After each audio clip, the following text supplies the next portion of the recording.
Okay, James chapter 1, and you should know that because we do not go fast anywhere, but we have changed into a new section today. We have finished up that first one and we're moving into a whole new set, which means a new test. I hope you remember the structure of the book of James is this. James is a series of tests to determine if you have saving faith. This is what James is reaching out. These are people being persecuted, they've been scattered, they've been pushed away from their fellowship, from their teachers, and James wants them to know where they stand with Jesus Christ. And so we have a series of tests to determine that, to find out what is different about you. And I want you to understand that. That's the structure here, that these tests, we're not saying that if you do not pass with flying colors, you should wonder if you're saved. That is not what's really at stake here. Yes, there should be a change. There should be a difference in how you look at things. Knowing what is true, understanding the truth of Jesus Christ, understanding the theology that has changed what is different in your life should change how you view life. It should make a difference in you. There should be a different attitude. There should be a different response to what's going on. There should be a different spirit in how things impact you. There should be something about you that has changed. And we should see that if you truly belong to Jesus Christ. So what James is going through is a series of tests that tell you something about how you view life. Do you have a Christian worldview? Your response to things tells you what you really believe. And we saw the first test, the most important test. What was that? Oh, come on. We spent how many weeks there? If you don't know that one, you're certainly not listening. I don't make that hard. What was the first test? Trials. Thank you very much. Trials. The test of trials. The biggest test of your character comes under pressure. You find out more about yourself at that point in time than you do at any other point in time in your life. How do I respond to difficulty? When things are not pleasant, what do I do? There you go. That's what we find out in there. God lets us know something about ourselves. How you choose. And we notice this, the key element in trials was the attitude you choose. Remember that? Back up in verse 2. What does it say there? Count it or consider it all joy. In other words, that's how I am going to choose to look at this. What does that tell you? If you have to choose it, what do you know right away? You have true faith. Okay. Not natural. And it's not natural. It is because I have true faith and it isn't the natural response. This is something I have to choose. What's the natural response to difficulties? Grumble, complain. Grumble and complain. Why is this happening to me? It's always all about me. Why would God do this to me? Why does this always have to happen? Why? There's the attitude change. Now, as we said, does that mean that we just stop? There's no pain. There's no sense of loss. There's no pain involved with any of this. We just go, it's just we plaster a smile on our face and tell ourselves nothing's wrong. No. But we choose this. I choose to look at the fact that God can give me peace in this, that God can teach me truth out of this, that God can change my character for the better, that God has a plan in this. It does not mean I love all that's going on, but it means that I choose to remain calm and to let God do his work. This is the attitude you bring to it. That was the first and foremost change. We said there was a key verse to this. I think this is the verse that if we learn nothing else in that first section, we should know John 16:33. I have said these things that you may have peace. Notice that key word is may. May. You have the option. God has put at your disposal the ability to have peace. And you may have that if you make the choice, and you better have that because the second half of that, because in this world you will have, you notice the change in terms there? Tribulation. One is an option, the other isn't. And since the other is not an option, since there will be tribulation, it pays to cash in on the first one. God has made available to me peace. Life is going to bring us difficulty, but God purposes to see to it that those things help us grow. Remember that? He's going to change your character for the better. He's going to make you stronger. He's going to equip you for ministry by giving you insight. God is going to do good things in the midst of difficulty. Now, starting in verse 13, there's a shift. Now, I want you to hold on to this. The first time I told you, back in chapter 1, verse 2, I said, if your translation says temptations there, change it. The word is not temptations, it is trials. Trials. But here, starting in verse 13, we are talking about temptation. Give you this understanding here. Here's my magnifier so I can look like an old guy up here, but maybe I can actually read this. But here it goes. Starting in verse 13. Let no one say that he is tempted, that I am being tempted by God. For God cannot be tempted and evil with evil. And he himself tempts no one, but each person is tempted when he is lured and enticed, now notice this one, by what? His own desire. The desire which is conceived gives birth to sin, and sin, when it is fully grown, brings forth death. Do not be deceived, starting there. My beloved brothers, every good gift and every perfect gift is from above, coming down from the Father of lights, with whom there is no variation or shadow due to change.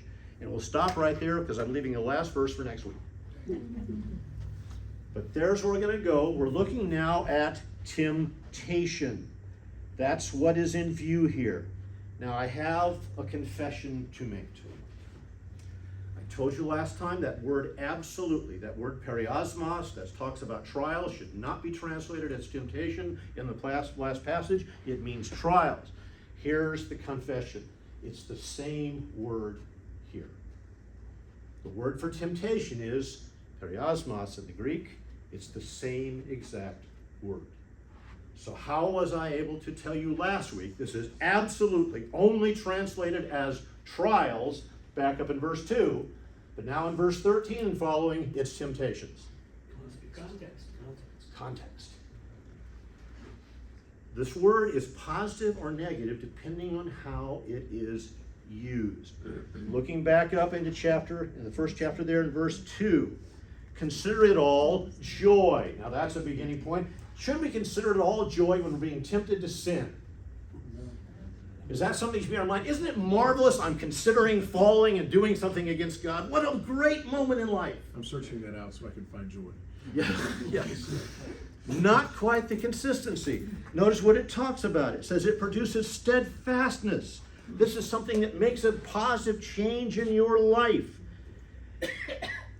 It's going to bring maturity. Let it have its full effect. Do you want temptation to have its full effect in your life? God is going, you know what? When temptation comes, give it full rein.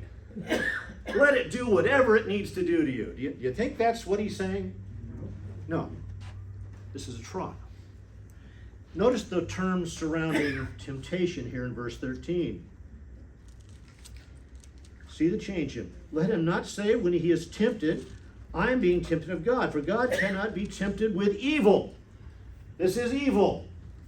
This is something that's going to give birth to sin. This is something that's going to bring death, it says. This is a very different set of terms here.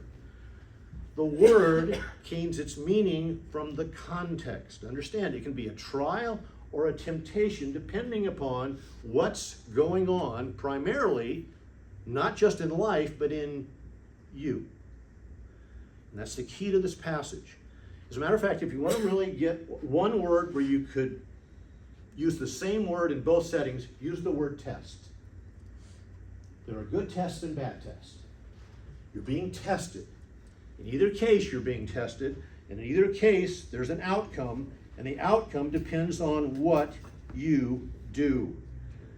Both trials and temptation are a sort of test. And let's put this one. Can a trial become a temptation? What do you think is the starting point for a trial to turn into a temptation? Something just happens in life. It can happen to anybody. Why does it suddenly turn from a trial to a temptation? Because you can choose it. What you choose? What else? You can do any number of things. One is get super depressed and astray from your purpose. You could turn, I like to use that example, Ahab. You turn to Ahab and rail at God. How dare you do this to me? Not a good starting point to keep it as a trial. Just want to add that to you. Probably not your good starting place. Blaming God, blaming the situation, being upset, why I don't deserve this. I have told you this before. Great theologists recognize this. You do not want God to give you what you deserve. That is the last thing you want to negotiate for. God, I'm here to get what I deserve. Well, if that's your insistence, if you really think that's a good idea, you don't want God to do that. This is the distinction here. It can become a trial. Now, let you understand something else here. A trial, I should say, can become a temptation. But in temptations, here's something you need to understand. Not all temptations start as a trial. Some temptations are a temptation from moment one because of what you do and how you think. Some situations are created as temptations from the very start because of what you think and how you handle it. Now, I want you to step back a little bit. We're going to talk about temptation, but I want you to understand the test is not whether or not you're tempted. The test that James brings up is this. When you're tempted, and we're dumb enough that we will be, who do you blame for the temptation? And if you complete that temptation into sin, who do you blame for the sin? Me. Okay, that's the key. If you're doing it right. Yeah. If you're doing it right, that's the key. A believer understands this is my fault. That is not how the world deals with us.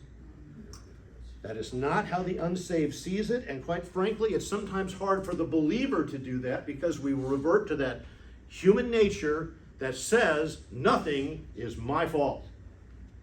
Nothing is my fault. And if you want to go back, I'm sure you've seen this. Here's the example of it back in Genesis chapter 3, and you've heard this story before, but I want you to see this. How was the first sin handled? And this sets the standard that is followed ever since.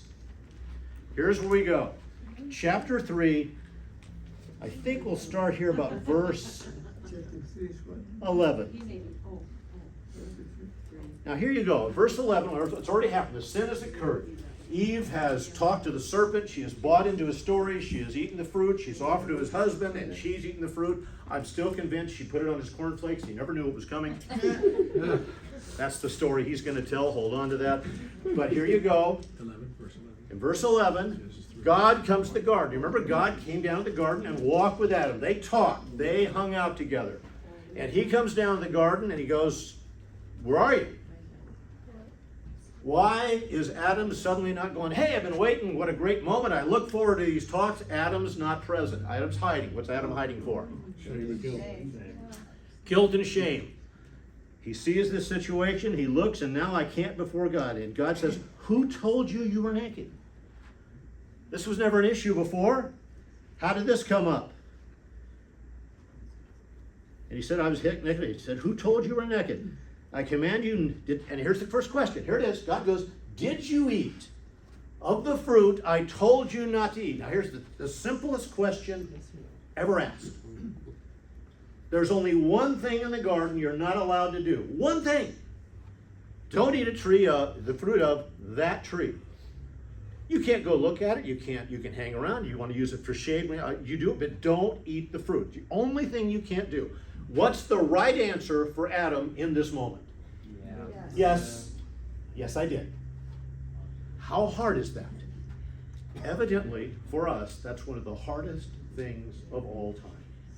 And if you don't know this, it's about time that you grow up, because if you haven't noticed that in yourself, you are not paying attention. Think now for a moment. Have you ever had that situation? You're arguing with something, something's going on, and the light goes on. I'm wrong.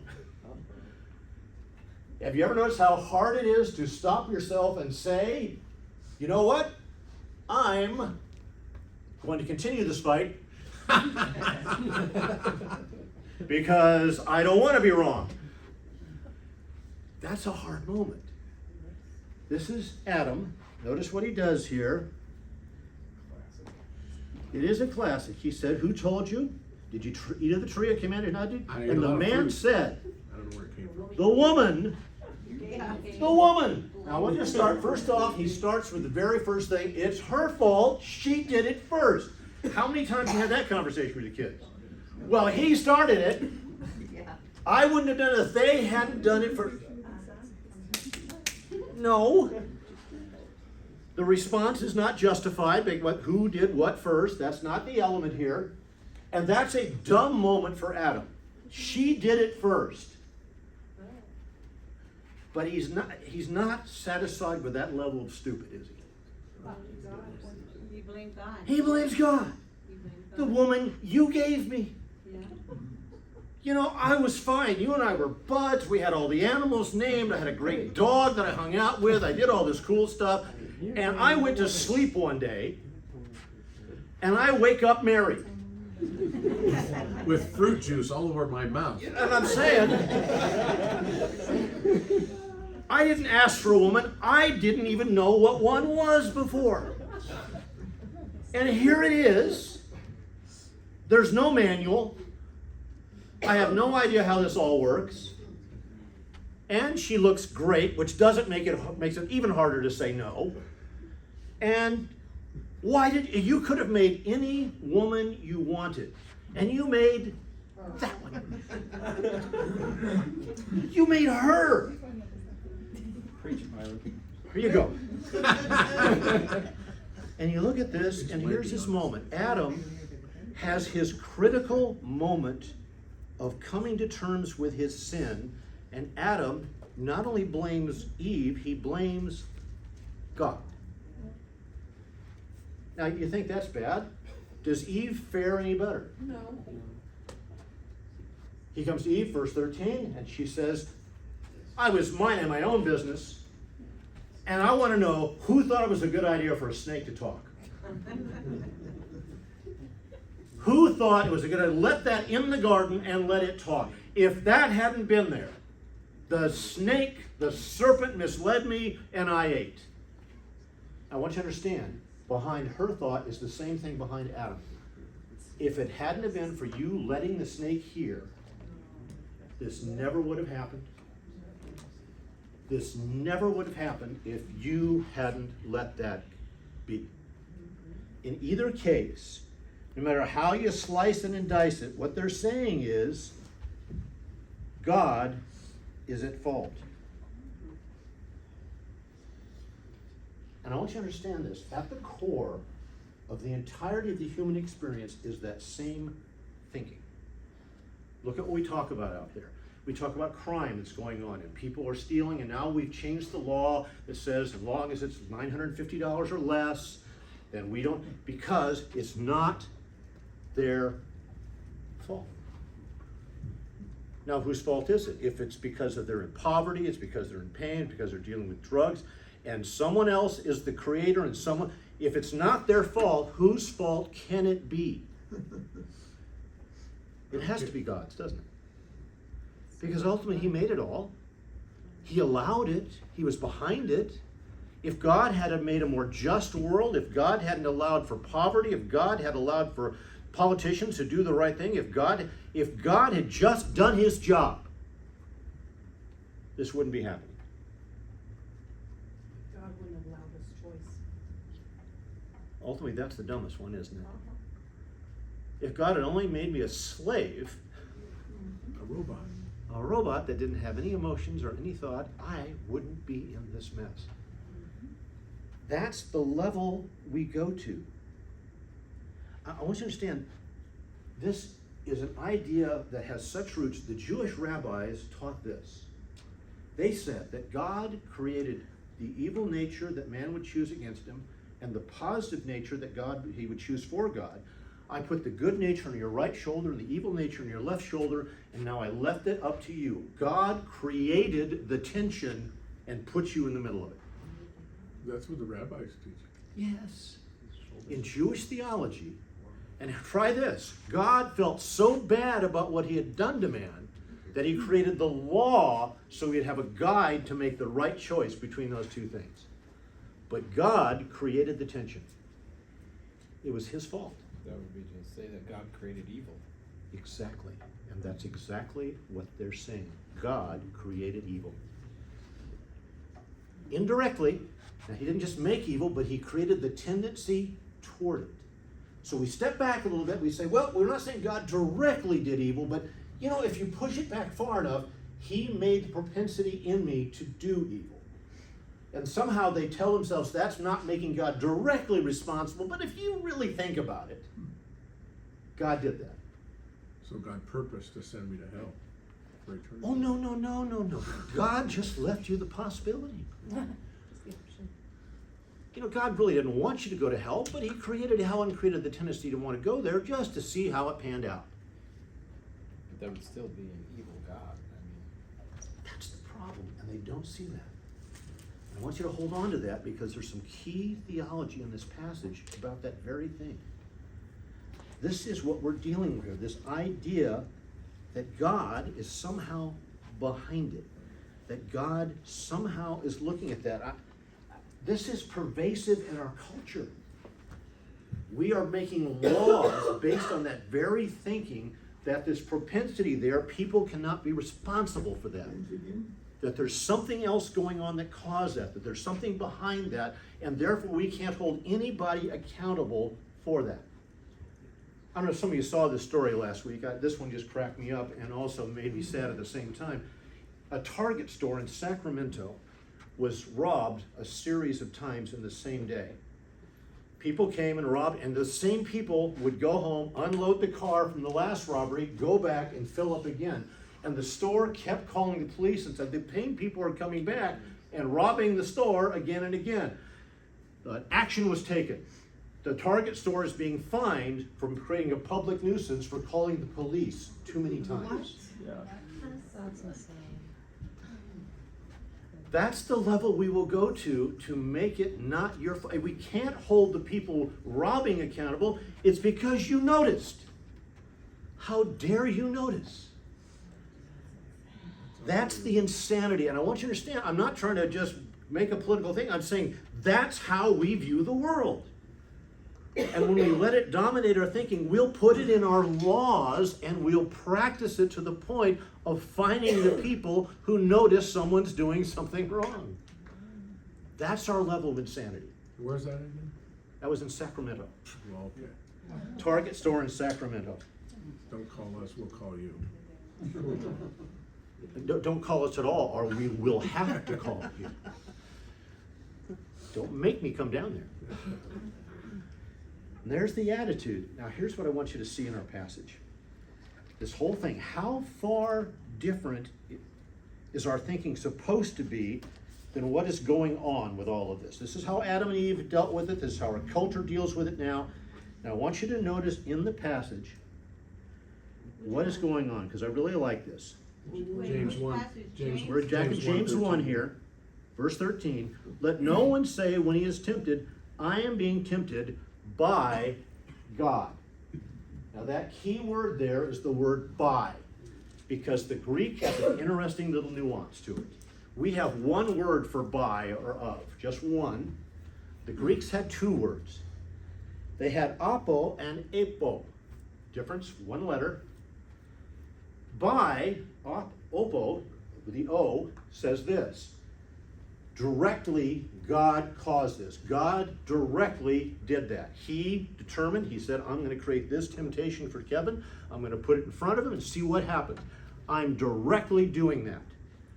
That's one use. Apo says indirectly. Maybe he wasn't the one that did it directly, but if you back off, Apo says, try this one, there's no connection at any level. You can back it up as much as you want, but there's no connection at any level with Apo. Now we see this in our law, we do this, we'll say this, you know, this guy did the shooting and so forth, and we also arrested this guy, and he goes, well, I wasn't even in the room, I didn't do the shooting, I had nothing to do with it. Yeah, but you hired the guy, so at some distant level, you did cause this. We have laws that say if you're driving the getaway car and there's a death and a robbery, you get hit with the penalty for the killing as well. Now here's what the passage, I want you to think here. If it's opo, that means that God was closely, but if it's apo, it means that at no level can you find God involved. Which one do you think he uses? Latin. Apo. I want you to think about this. James says this: if it has to do with temptation, at no level, no matter how far back you push it, there is no way God is even remotely involved in you being tempted to sin.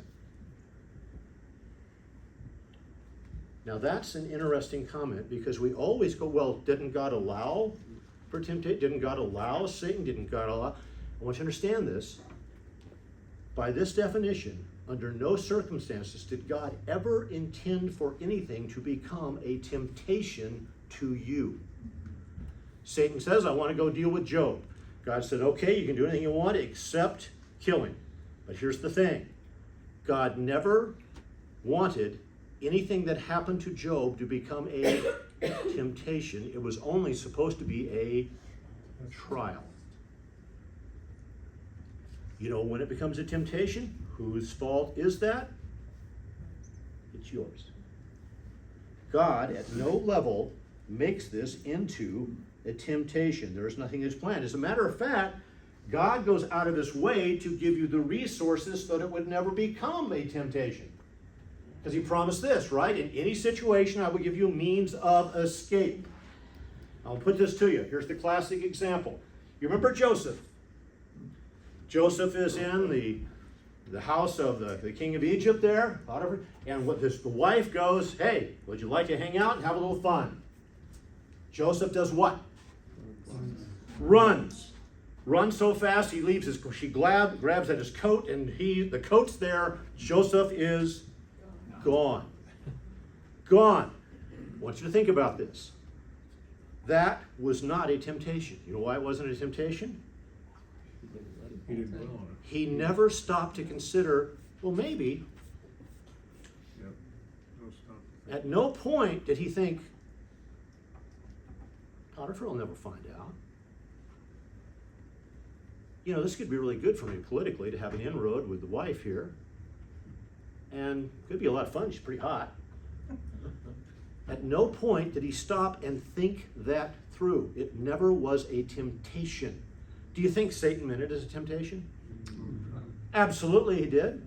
The power of this world wanted Joseph to fail, but the distinction was he never let it become a temptation. It didn't have to be.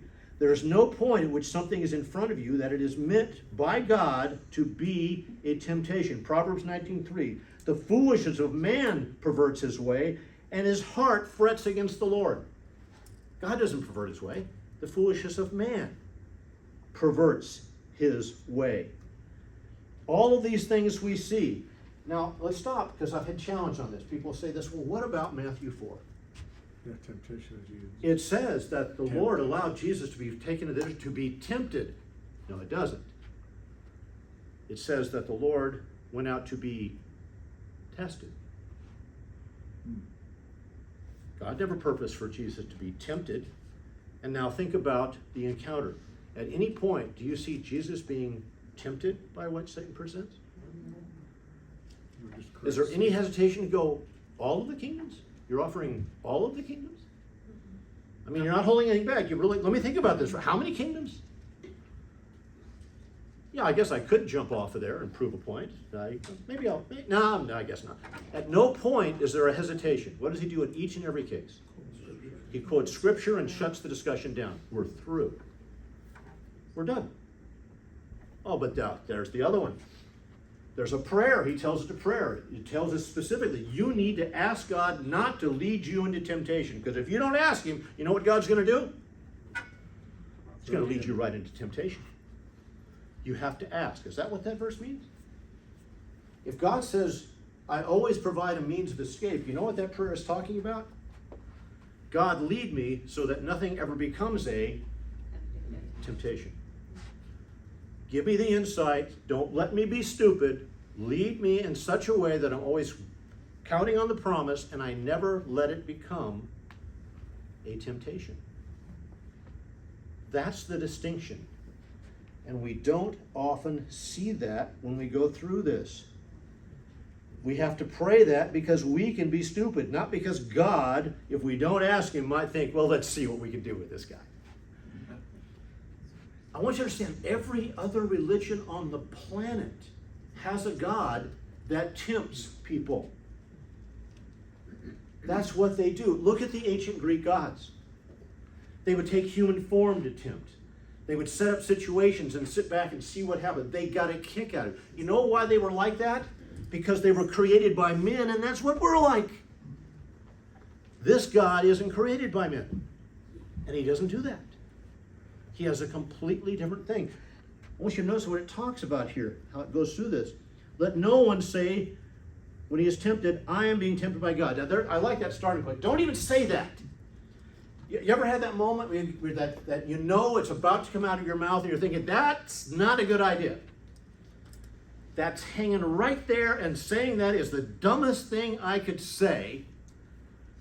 You ever had your child and you see them start, don't say it. It's going to get worse if you say it. You don't want this to get worse. Don't say it. And he starts that. Don't even fiddle around with that idea. Don't say it.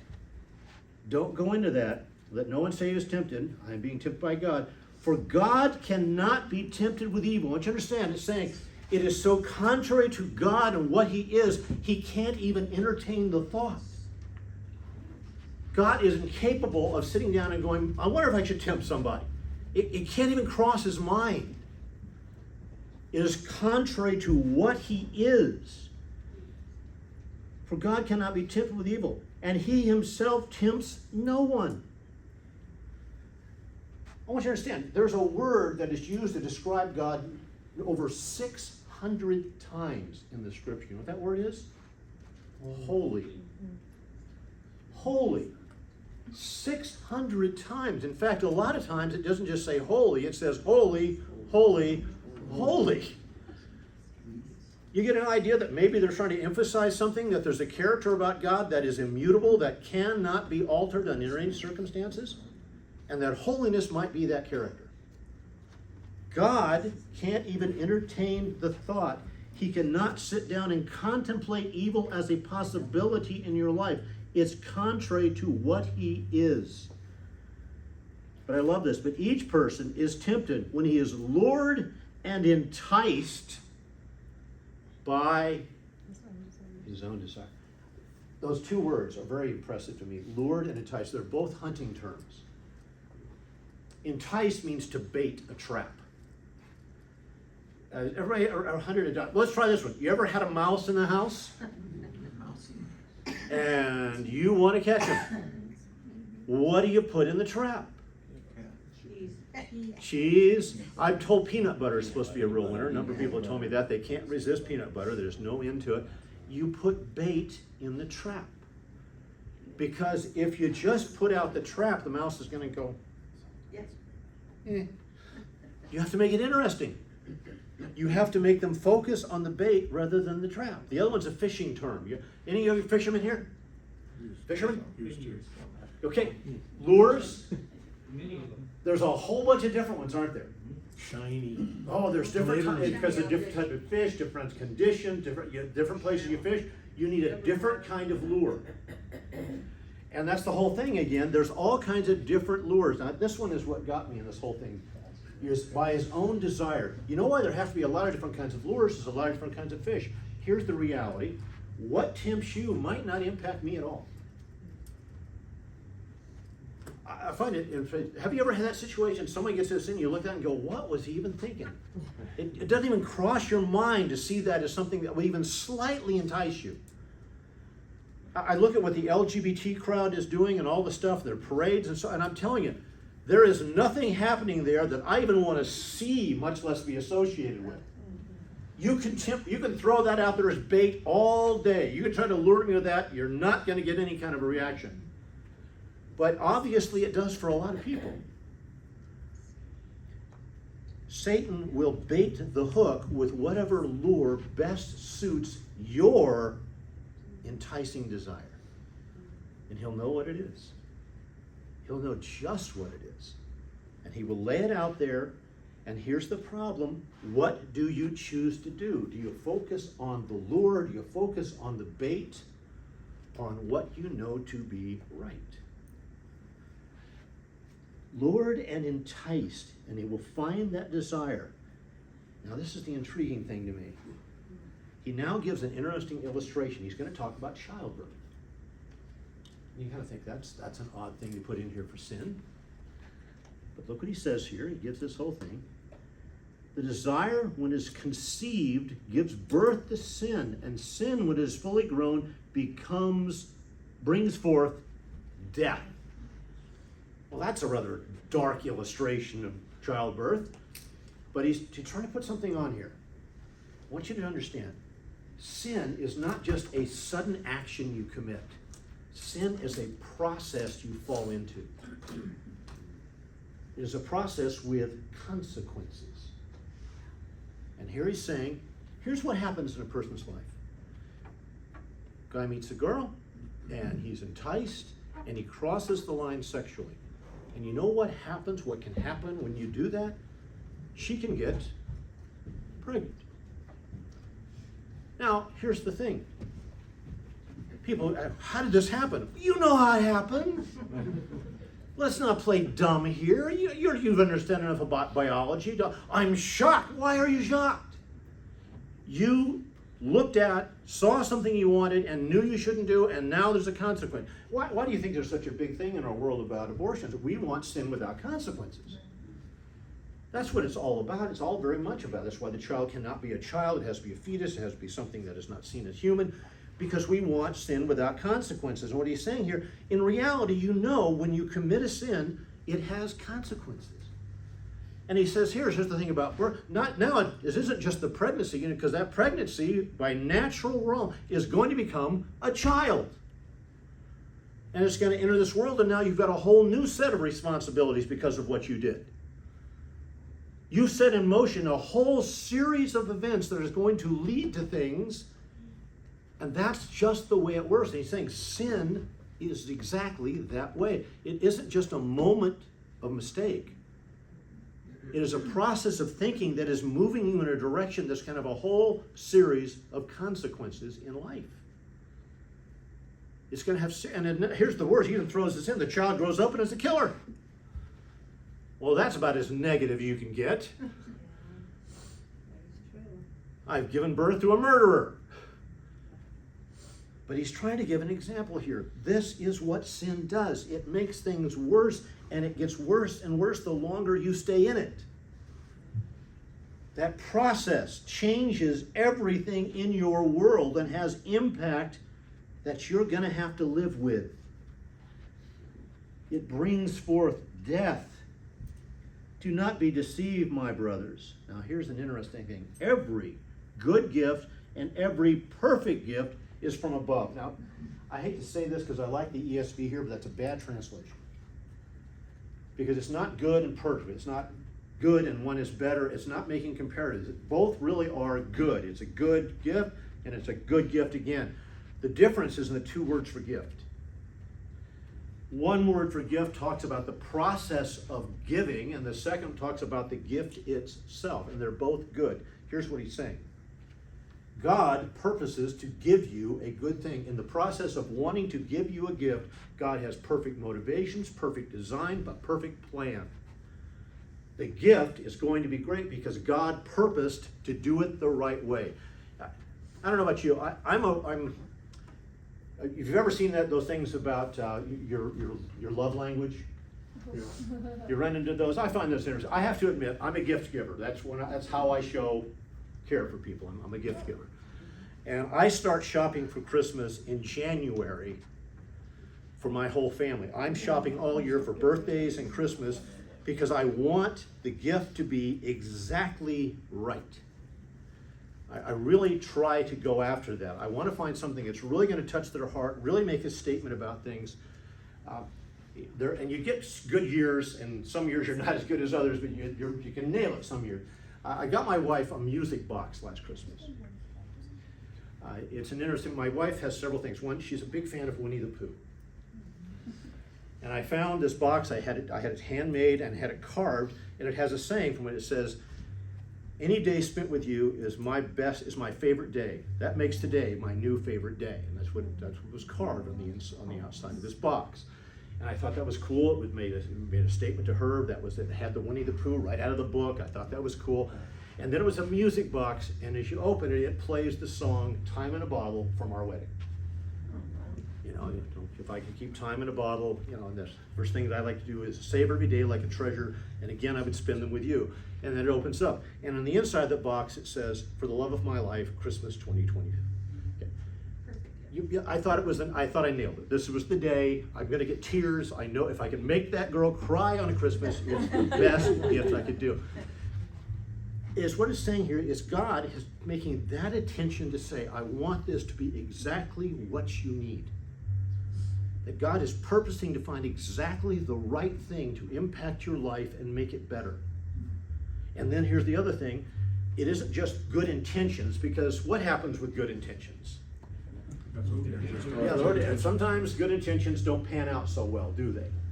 And so they come down to this one, but he says nope. And when he gets to the gift, it's good too. The motivation, the plan was perfect, and the gift was perfect. I knew exactly what to do, and I nailed it when I handed it to him.